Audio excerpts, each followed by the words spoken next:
Accountancy classes में आप सभी का स्वागत है। डियर स्टूडेंट, अगर आपने अभी तक चैनल को सब्सक्राइब नहीं किया है तो प्लीज़ सब्सक्राइब कर लीजिएगा। Today's topic is calculation of cash from operating activity.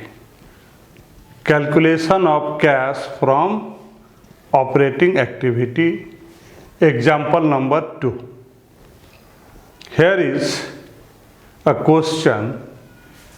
The profit of X Limited after appropriation was rupees 2,50,000. Profit after appropriation. Profit after appropriation is rupees 2,50,000. This profit arrived at after taking into consideration the following item: depreciation on fixed asset, इसको हम लोग क्या करते हैं, plus करते हैं, किसमें? Net profit before tax में। Loss on sale of fix asset, क्या करते हैं, इसको प्लस करते हैं, किसमें? नेट प्रॉफिट बिफोर टैक्स में। गुडविल रिटर्न ऑफ, इसको भी हम लोग प्लस करते हैं, किसमें? नेट प्रॉफिट बिफोर टैक्स में। प्रोविजन फॉर टैक्सेशन, ये हम यूज करेंगे net profit after before tax में। इसको कहाँ यूज करेंगे? नेट प्रॉफिट बिफोर टैक्स के कैलकुलेशन में। ट्रांसफर ऑफ जनरल रिजर्व, इसका भी हम यूज करेंगे नेट प्रॉफिट बिफोर टैक्स में। Gain on sale of fix asset, इसको हम लोग माइनस करते हैं, किसमें? नेट प्रॉफिट बिफोर टैक्स में। ट्रेड रिसीवेबल, ये क्या है? करंट एसेट है। ट्रेड पेबल क्या है? करंट लायबिलिटी है। इन्वेंट्री क्या है? करंट एसेट है। इनकम रिसीव इन एडवांस क्या है? करंट लायबिलिटी है। आउटस्टैंडिंग एक्सपेंसेस करंट लायबिलिटी है। प्रीपेड एक्सपेंसेस क्या है? करंट एसेट है। Outstanding expenses current liability, prepaid expenses current asset. अब यहाँ पर आपको याद होगा, पिछले वीडियो में हमने आपको बताया था करंट लायबिलिटी के लिए इंक्रीज होगा इनफ्लो, डिक्रीज होगा आउटफ्लो, उसमें डायरेक्ट रिलेशन है। अगर इंक्रीज होगा तो इनफ्लो होगा, डिक्रीज होगा आउटफ्लो होगा। बट करंट एसेट में उल्टा होता है, अगर डिक्रीज करेगा तो इनफ्लो होगा और इंक्रीज करेगा तो आउटफ्लो होगा। ये सब हम इसलिए बता रहे हैं कि आप किसको प्लस कीजिएगा और किसको माइनस कीजिएगा। इनफ्लो में करंट एसेट और लायबिलिटी की जब बात होगी, करंट एसेट और लायबिलिटी की जब बात होगी तो क्या करना है? करंट एसेट के लिए अगर आपको लगेगा कि इनफ्लो हो रहा है, प्लस कीजिए, आउटफ्लो हो रहा है, माइनस कीजिए। ठीक इसी तरह से करंट लायबिलिटी में भी अगर आपको लगता है कि इंक्रीज हो रहा है, प्लस कीजिए, डिक्रीज हो रहा है, माइनस कीजिए। लायबिलिटी में क्या होता है? अगर इंक्रीज कर रहा है तो इनफ्लो होगा, डिक्रीज कर रहा है तो आउटफ्लो होगा। लेकिन करंट एसेट में इसका उल्टा है, करंट एसेट में इसका उल्टा है। अगर एसेट डिक्रीज कर रहा है तब कैश इनफ्लो होता है, और अगर इंक्रीज कर रहा है तो कैश आउटफ्लो होगा। तो यहाँ पर हम सबसे पहले हम ये पता लगाएंगे कि इसमें से कौन सा करंट एसेट है और कौन सा करंट लायबिलिटी। अब 50,062 करंट एसेट, यहाँ पर क्या हो रहा है? इंक्रीज हो रहा है, तो ये वाला क्या करोगे, माइनस करोगे। एसेट में उल्टा होता है, इंक्रीज होगा तो आउटफ्लो। अब ये करंट लायबिलिटी है, इंक्रीज हो रहा है तो ये क्या होगा, प्लस होगा। करंट लायबिलिटी में इंक्रीज में इनफ्लो और डिक्रीज में आउटफ्लो। इन्वेंट्री करंट एसेट है, यहां पर देखिए डिक्रीज हो रहा है तो ये क्या चीज में होगा, प्लस में होगा। Income receive in advance current liability है और यहां पर क्या है, पहले 8000 था, 0 है, ये डिक्रीज हो रहा है तो ये माइनस में होगा। करंट लायबिलिटी यहां पर क्या हो रहा है, डिक्रीज हो रहा है तो क्या होगा, माइनस में होगा। ये करंट एसेट है, पहले 0 था अभी 5000, इंक्रीज हो रहा है तो क्या चीज में होगा, माइनस में होगा। करंट एसेट में याद रखिएगा, अगर डिक्रीज करता है तो कैश इनफ्लो होता है, मतलब उसको प्लस में लिखना है। और अगर करंट एसेट इंक्रीज कर रहा है तो वहां पर आउटफ्लो होगा, उसको माइनस में लिखना है। बट लायबिलिटी के लिए, करंट लायबिलिटी के लिए इंक्रीज में इनफ्लो और डिक्रीज में आउटफ्लो। इनफ्लो को प्लस किया जाता है, आउटफ्लो को माइनस किया जाता है। तो यहाँ पर हमारे बहुत सारे आइटम हैं जो रिलेटेड किससे है, नेट प्रॉफिट बिफोर टैक्स से है, नेट प्रॉफिट बिफोर टैक्स से है। तो सबसे पहले हम लोग क्या बनाएंगे, नेट प्रॉफिट बिफोर टैक्स। ये देखिए, calculation of net profit before tax. Net profit after appropriation, यहां दिया हुआ है net profit after appropriation, how much amount, 2,50,000। इसमें हम लोग प्लस करते हैं क्या, प्रोविजन फॉर टैक्स। यहां पर हम पहले ही बता दिए हैं कि नेट प्रॉफिट बिफोर टैक्स के आइटम कौन कौन हैं, यहां देखिए लिख दिए हैं, ये देखिए, ये देखिए। तो ये सबको क्या किया जाता है, आपस में प्लस करते हैं।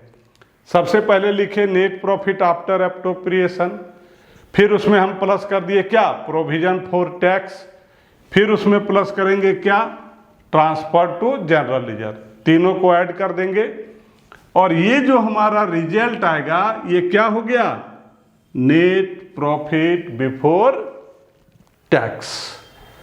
अब हम लोग बनाएंगे cash flow from operating activity, cash flow from operating activity. इसमें सबसे पहले होता है नेट प्रॉफिट बिफोर टैक्स। ये हमने वर्किंग नोट में आपको अभी तुरंत बना करके दिखा दिए हैं।